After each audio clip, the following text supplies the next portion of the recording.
So in this lesson, I'm going to walk you through playing a blues with an after hours feel, which is really just kind of a loose catch-all for playing a slow blues with some jazz inflections. The idea is to have sort of the feel of the classic Avery Parish piano blues called After Hours, which was first recorded in 1940. There's millions of versions. There's a really great solo piano version by Ray Bryant. There's a Muddy Waters version. Lots of people have covered it. We're not doing the actual After Hours licks, just kind of trying to get some of that feel. And if you want to download the tab for the opening example that I played, which we're going to be walking through, you can go to the link below or the link on screen to sign up for my newsletter and download the tab for this lesson and the tab for a lot of other lessons here on my channel as well. Okay, so let's get into the actual stuff. So the basic thing that this chorus revolves around is this sound. And this is moving a sixth chord, an E6 chord, down 2 frets to an E ninth chord. And you hear this all over the neck. It's, it's a T-Bone Walker move, which of course means it's everybody's move now. And playing it in this position, we can kind of play off the fact that moving these notes down takes us from a 6 to a 9 chord, but it also gives us kind of this B minor chord, which is a really a much more jazz inflected kind of chord substitution to rock between the 1, in this case E7, and B minor 7, as opposed to B7. And that sound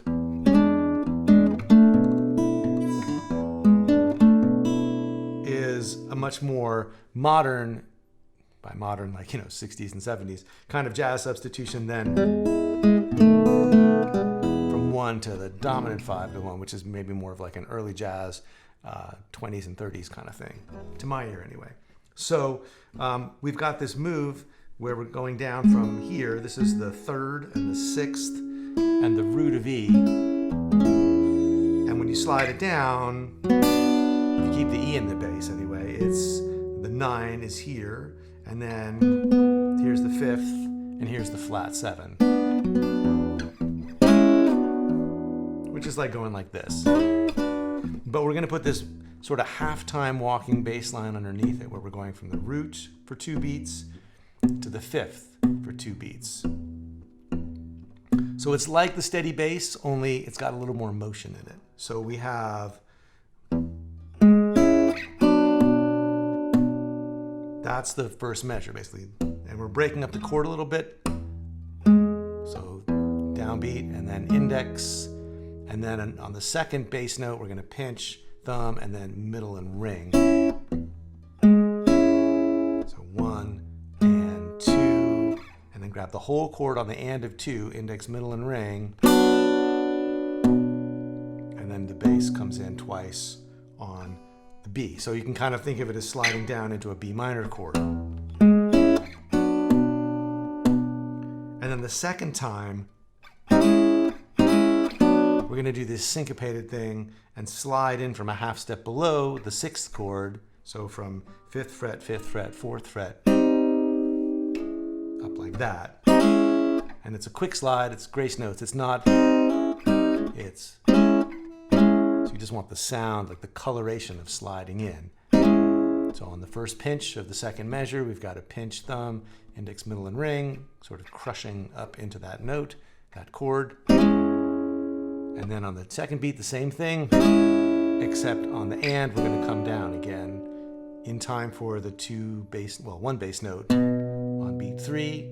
And then we're going to play this bass note fill, triplet feel on beat 4. So 4 and playing the flat 3, 3, and 5.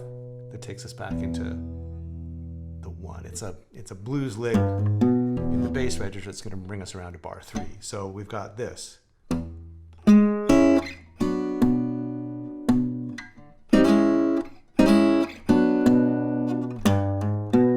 And then we're going to repeat that in bars 3 and 4.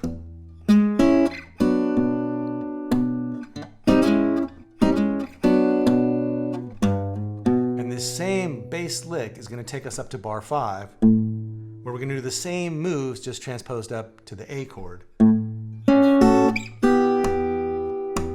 And so we've got, here's the third and the sixth and the root of A. So bass and pinch, top two strings of the thumb on beat 2. Now on the and, grab all 3 notes of the chord, index, middle, and ring on the top 3 strings. And now we've got the 9 and the 5th and the flat 7. And then the bass is going down to, instead of coming up a 5th, we're going to go down to the low E. That's the 5th of the A chord. So, and again, it sort of makes the sound of an E minor chord. Well, it does. And you can hear it that way, which again is the idea of like taking an A7 chord and then turning it into an E minor and then resolving it back to A. And then we're going to do that same grace note slide on beat 1 of bar 6. And then bass lick at the end of bar 6, and then we're back into the E again.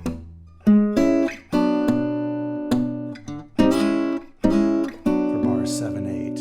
And then 7 and 8. And then we're going to walk up into bar 9. So triplet on beat 4 of measure 8. And now we're into a walking bass with some blues licks on top. The bass is going to go like this.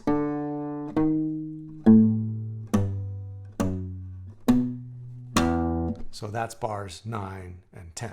So on top, we've got this, it's like a B9 chord with the 13 stuck on top. So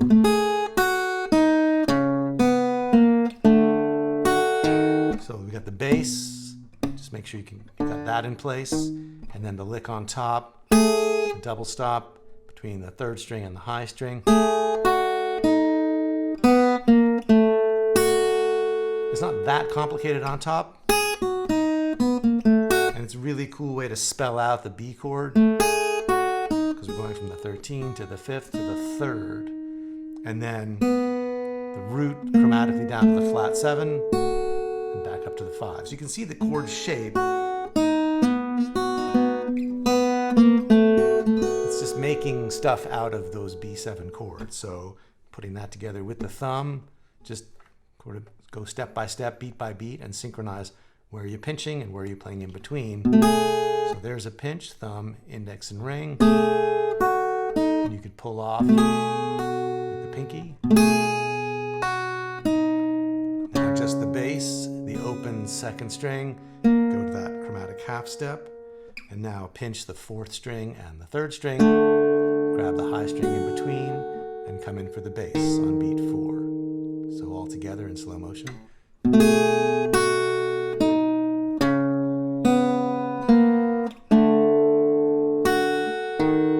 And that last note there on the and of 4, that's the pickup into the A phrase, into the lick for measure 10.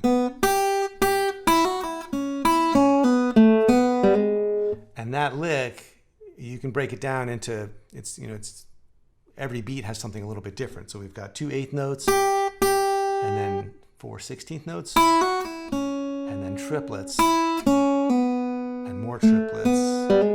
So 1 and 2 and a 3 and a 4 and a, which is all happening over a descending bass. A, G, F sharp, and B. So we put it together one beat at a time. 1 and 2 and 3 and 4 and in terms of the notes, if you think of it in terms of the E blues scale, we've got flat 3 and then root 2nd, root 6, and then root 6 5 4 5 3. So again, just looking at where the pinches fall. So you've got a pinch, and then a pinch, and then a pinch, and a pinch. And then we're back into the E phrase again. So that whole section up to tempo.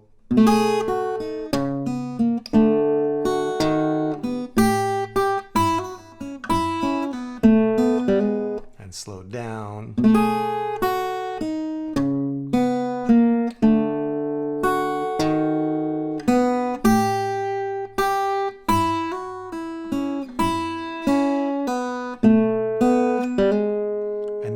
repetition of those opening two bars.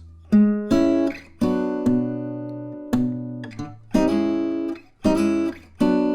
then we end with, so we've got that last bar, bar 12, 1, 2, and 3, and. So on the end of 3, you're going to grab the root here on the 2nd fret, 4th string, and then beat 4, hammer on, flat 3, 3 to 5 as a triplet. So. And then you're back into the beginning of the tune. So that's the idea. It's a way to take a slow blues in E and give it a bit of jazz inflection with these sliding chords, and then with the halftime bass, and then having the bass walk up the B chord and down the A chord during the turnaround. And of course, there's more you could do to expand this, but that's the basic idea, and that can get you started on that feel and that kind of groove. So again, if you want to download the tab, go to the link below or the link on screen to sign up for my newsletter, download the tab, and if you've got questions or comments or something else you'd like me to discuss, leave it in the comments below, and I'll see you next time.